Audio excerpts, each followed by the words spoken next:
ساتھ سے آغاز ہوگا اور 5واں پارہ مکمل پڑھا جائے گا انشاءاللہ۔ آج کی تراویح میں معاشرے کے متعلق چند ہدایات نازل کی گئی۔ ابتدا ہی میں فرمایا گیا کہ ہم نے تخلیق کے اعتبار سے مرد اور عورت کو برابر رکھا ہے۔ غلط ذرائع سے، ناجائز ذرائع سے، ظلم کے ذریعے کمائی جانے والی دولت کو کمانے سے روکا گیا ہے۔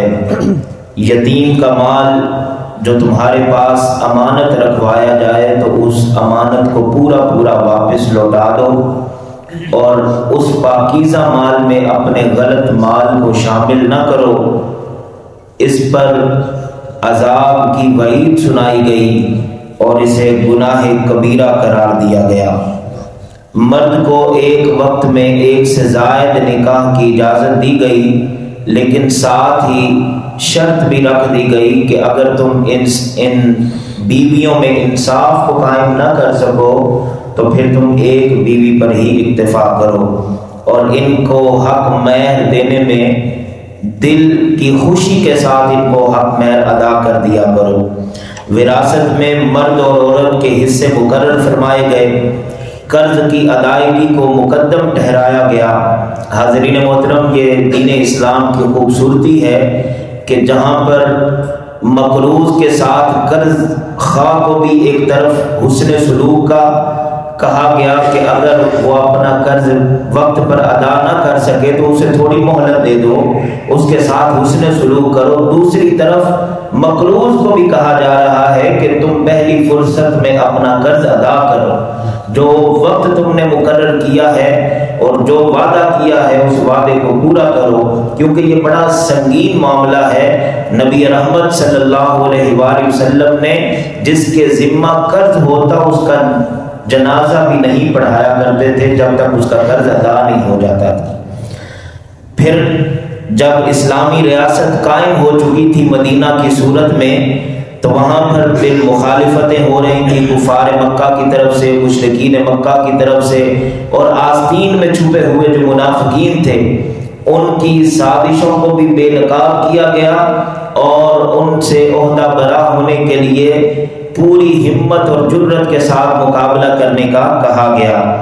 اسلامی اخلاق و کردار کی تربیت و نشوونما کی تلقین کی گئی، اور پھر بتایا گیا کہ بدکار مرد ہو یا بدکار عورت، جرم جب ثابت ہو جائے تو ان کو پوری سزا دی جائے۔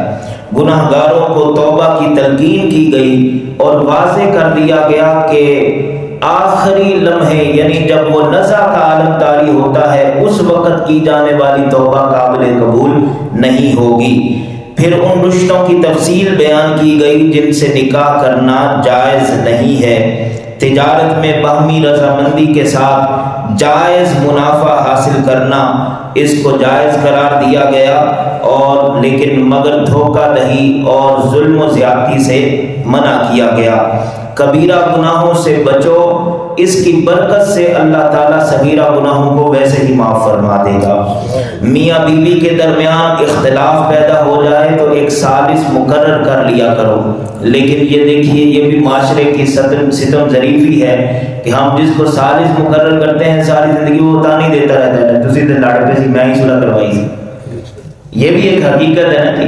حالانکہ قرآن نے حکم دیا ہے کہ تم ثالث مقرر کرو اور رضامندی کے ساتھ اپنے معاملات کو خوش اسلوبی کے ساتھ تم نمٹا لو۔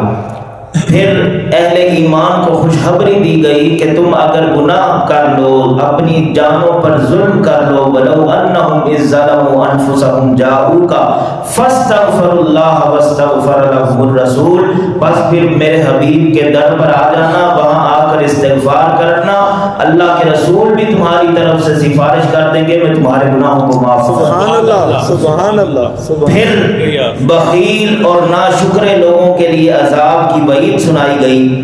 ناپاکی اور نشے کی حالت میں نماز کے قریب مت جاؤ، اس سے منع کر دیا گیا۔ پانی میسر نہ ہو تو غسل کے لیے، وضو کے لیے تیمم کر لیا کرو، تیمم کرنا جائز ہے۔ مسلمانوں کو امانت میں خیانت نہ کرنے اور عدل و انصاف کی تلقین کی گئی۔ اور پھر فرمایا گیا کہ گواہی جب بھی دو صاف صاف اور سیدھے الفاظ میں دیا کرو، اس میں ہیر پھیر نہیں ہونا چاہیے، اور گواہی چاہے تمہاری اپنی جان کے خلاف ہو یا تمہارے قریبی رشتہ داروں کے خلاف ہو، گواہی جب دو تو پھر پورا حق کے ساتھ گواہی دیا کرو۔